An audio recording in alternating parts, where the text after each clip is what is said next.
मेरी सनक चैप्टर 158।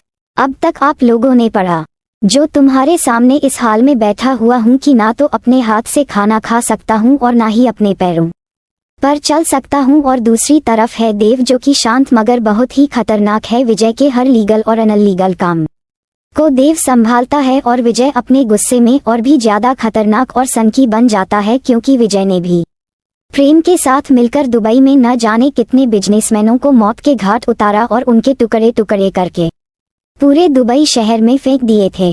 अब आगे प्रणव गुस्से में जैकी को घूरते हुए बोलता है, अपने दुश्मनों की तारीफ करना हो गया हो तो अब कुछ काम की बात कर ले। मुझे भी अच्छे से पता है कि मैं क्या कर रहा हूँ। अपने दुश्मनों की पूरी जानकारी निकालने के बाद ही मैं उनसे भिड़ा हूँ, और यह मत भूलो प्रेम सिंघानिया रिश्ते में मेरा भाई लगता है। दूसरी तरफ काशी में एक लड़की बिस्तर पर लेटी हुई थी और किसी के ख्यालों में खोई हुई थी। फ्लैशबैक। सक्षम लड़की को गिराने के बाद आगे बढ़ ही रहा था कि तभी लड़की जोर से चिल्लाकर बोलता है, आपकी हिम्मत कैसे हुई मुझे गिराने की? आप मुझे जानते नहीं हो, एक कैसे करूंगी और जिंदगी भर जेल में चक्की पीसोगे। गुंजन वशिष्ठ एडवोकेट से पंगा लिया है आपने। लड़की की बात सुनकर सक्षम पीछे पलटा है और तब उसे लड़की को ध्यान से देखा है, और उसे लड़की को देखकर सक्षम की आंखें हैरानी से बड़ी हो जाती हैं और सक्षम खुद में ही बोलता है, ओह शिट, ये तूने क्या कर दिया? सक्षम, इसी लड़की से तो मिलने आया था और इसी लड़की के जरिए ही तो मैं राधिका भाभी तक पहुंच सकता हूं।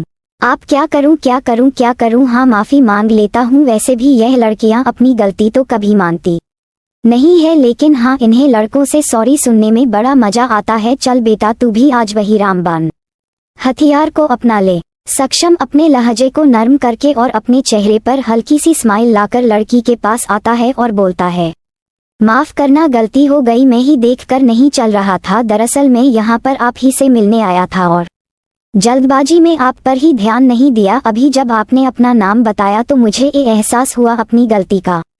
सक्षम का इतना नर्म लहजा सुनकर गुंजन का भी गुस्सा शांत हो जाता है और गुंजन अपने मन में बोलती है, क्या बात है गुंजन, क्या परफेक्ट बंदा मिला है। माफी भी मांगता है, अपनी गलती को एक्सेप्ट भी कर रहा है।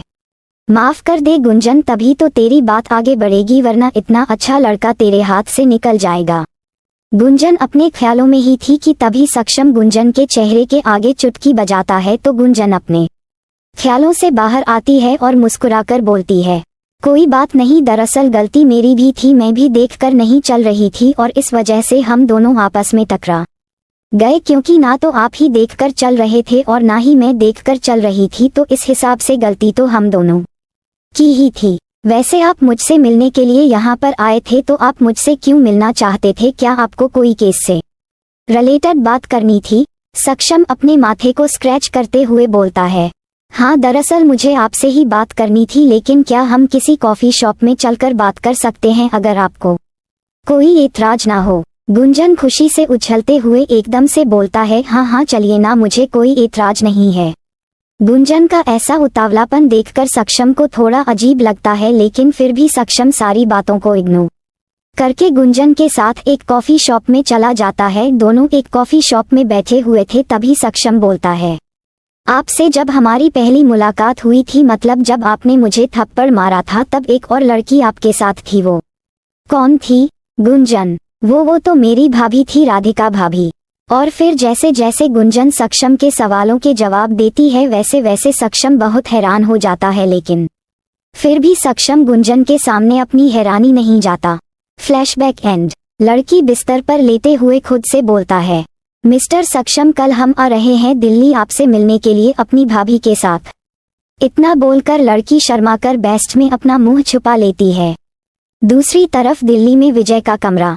विजय नैना के जिस्म में खोया हुआ था और पूरे कमरे में नैना की मदहोशी भारी सिसकियां गूंज रही थी। कमरे का माहौल काफी गर्म था और अब नैना से अपना दर्द कंट्रोल नहीं हो रहा था, क्योंकि विजय नैना पर अपना गुस्सा उतर रहा था और इस वक्त नैना को अपने पेट के निचले भाग में काफी दर्द हो रहा था।